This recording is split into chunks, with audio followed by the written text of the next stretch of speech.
Hello everyone, मैं खुशी और आप देख रहे हैं द साइकोलॉजी कैटलिस्ट। और इस वीडियो में साइकोलॉजिकल टेस्टिंग यूनिट 3 के प्रीवियस ईयर एमसीक्यू को सिंपल एक्सप्लेनेशन के साथ डिस्कस करेंगे। ये क्वेश्चंस डीयू, जेएमआई, बीएचयू और एमए या एमएससी के साइकोलॉजी एग्ज़ाम में बार बार पूछे जा चुके हैं, इसलिए एग्ज़ाम के पॉइंट ऑफ व्यू से ये काफ़ी इम्पोर्टेंट होने वाला है। तो चलिए स्टार्ट करते हैं हमारे फर्स्ट क्वेश्चन के साथ। Which method of estimating validity correlates with the score on the test with related construct? जब किसी टेस्ट के स्कोर को उसी जैसे कंसेप्ट को मेज़र करने वाले दूसरे टेस्ट के स्कोर से कंपेयर किया जाता है और उनमें हाई कोरिलेशन मिलता है, तो इसे कन्वर्जेंट वैलिडिटी कहते हैं, जैसे एंजाइटी टेस्ट और स्ट्रेस टेस्ट का आपस में relation. So the correct answer is option C, convergent validity. So next question is the procedure where is in the research participant are given information about the nature and purpose of the study after they have participated in it are known as। तो experiment के बाद participants को study का असली purpose समझाना, specially जब discussion use की हुई हो, तो उसे डी ब्रीफिंग कहते हैं। तो हमारा करेक्ट ऑप्शन हो जाएगा ऑप्शन बी, डी ब्रीफिंग।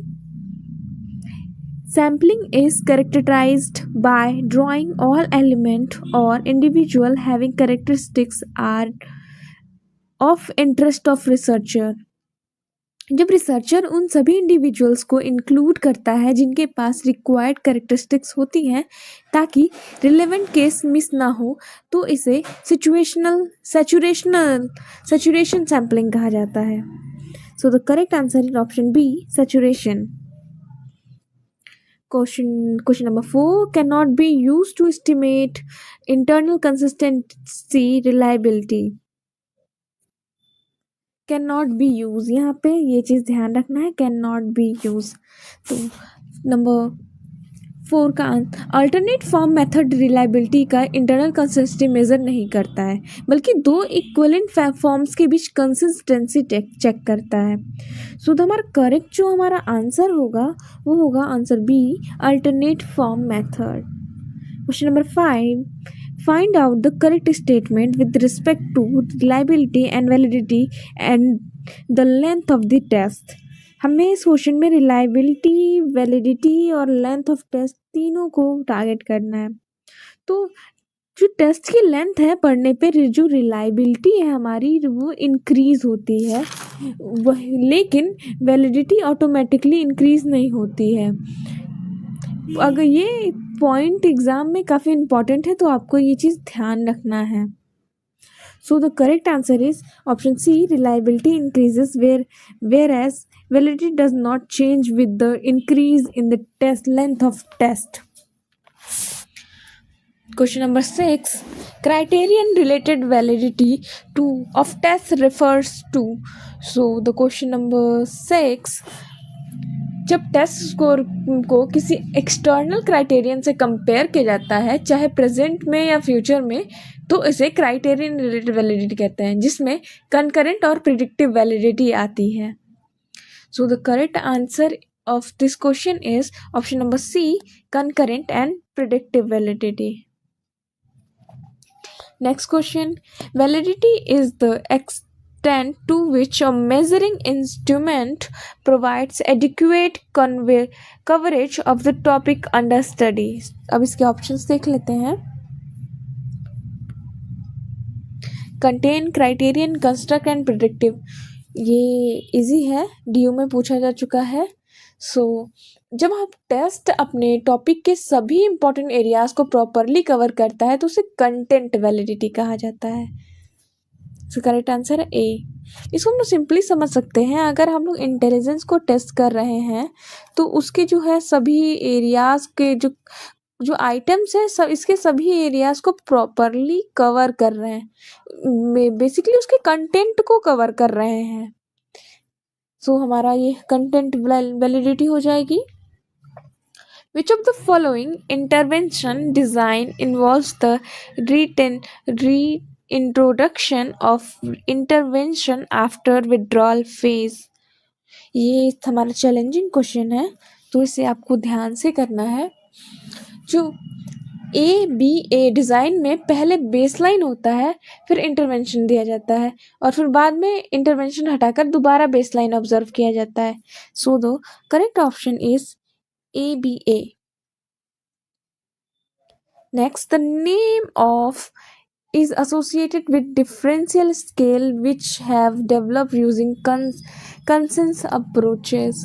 तो consensus approaches से डेवलप होने वाली जो डिफरेंशियल स्केल है उसका रिलेशन LL थ्रस्टन से होता है। सो इसका करेक्ट ऑप्शन है option number D, LL Thurstone. Question number 10 is the assumptions that everything that happens in the universe can be accounted for by definite law of causation। ये मानना कि universe में जो कुछ होता है उसे डेफिनेट कॉज इफेक्ट लॉ से समझाया जा सकता है, इसे हम इंडक्शन कहते हैं। सो हमारा करेक्ट आंसर हो जाएगा इंडक्शन। अब हम नेक्स्ट क्वेश्चन की तरफ मूव करते हैं। सो is the process that start with the certain premise or propositions and attempts to draw valid conclusion from them। so जब हम पहले से दिए गए प्रीमाइस से लॉजिकल कंक्लूजन निकालते हैं तो वो प्रोसेस डिडक्शन कहलाता है। So the correct answer is option C, deduction. Question number 12, if a test measures consistently but does not measure what it was designed to measure, the test is। अगर test हमेशा same result देता है पर जिस चीज़ को measure करनी चाहिए वो मेज़र नहीं करता तो ये टेस्ट रिलायबल तो है बट नॉट वैलिड। सो हमारा करेक्ट आंसर हो जाएगा option number C, reliable but not valid. Next question is, which of the following statements is not correct about test item? Good test item कभी भी guess work को encourage नहीं करते हैं, इसीलिए स्टेटमेंट इनकरेक्ट होती है। So the correct option is option C, test item should encourage guess work. यहाँ पे नॉट करेक्ट पूछा है। Next question, area information like percentile ranks do not change the blank of scores but they change the blank between scores। so यहाँ पे हमारा दो answer है। तो परसेंटाइल जैसे जो स्कोर्स होते हैं वो ट्रांसफॉर्मेशन रैंक ऑर्डर को सेम रखती है लेकिन इंटरवल्स को चेंज कर देती है। तो हमारा करेक्ट ऑप्शन होगा option B, intervals and rank orders. Talking with the subject after an experiment to give them true explanation of the experiment is deception if deception has been used or to learn from their perception is। so experiment के बाद dissipation के बारे में सच बताना, participants के doubt को clear करना briefing होती है। हम लोगों ने ब्रीफिंग के बारे में पहले भी डिस्कस किया है। पहले if question number 16, if the content of the test looks as though it is measuring what it is supposed to, it is said to have high। so जो टेस्ट है सिर्फ देखने में ही लगता है कि ये वही चीज़ मेजर कर रहा है जो कह रहा है, तो इसे फेस वैलिडिटी कहते हैं। So correct option is option C, face validity. Question number 17, cross-cultural studies are example of। so the cross-cultural studies हमारा जो एग्जाम्पल है, स्टडीज अलग अलग कल्चर को कंपेयर करती है, इसीलिए ये कंपैरेटिव डिज़ाइन का एग्जाम्पल है। So the correct answer is option B, comparative design. Accepting a false null hypothesis is an example of what? so जब हम false null hypothesis को accept कर लेते हैं तो type 2 error होता है। Which of the following is not a characteristics of quota sampling. So quota sampling random नहीं होती, इसलिए इनमें स्टैंडर्ड एरर कैलकुलेटेड हो करना पॉसिबल नहीं होता, ये इसका करेक्टरिस्टिक्स नहीं है। सो हमारा करेक्ट आंसर जो है इस क्वेश्चन का वो हो जाएगा option number C. The random selection of unit makes it possible to calculate the standard errors. Next, a criterion measure is used to assessing a test. Criterion measure का use test के validity assess के लिए होता है। सो हमारा correct answer होगा हमारा option A, validity. हम अब मूव करते हैं नेक्स्ट क्वेश्चन पे। Question number 21, you have just found a well constructed objectively scored each item on the test correlates highly with the test taker's final score. This test would have सो जब test के हर item का score final score से highly related होता है, इसका मतलब test में internal consistency high है। सो हमारा option number D, internal consistency सही होगा। What is research design? Research design पूरी रिसर्च का एक ब्लूप्रिंट होता है, डाटा कलेक्शन से लेके एनालिसिस तक। सो the correct answer is option D, a framework for every stage of collection and analysis of data.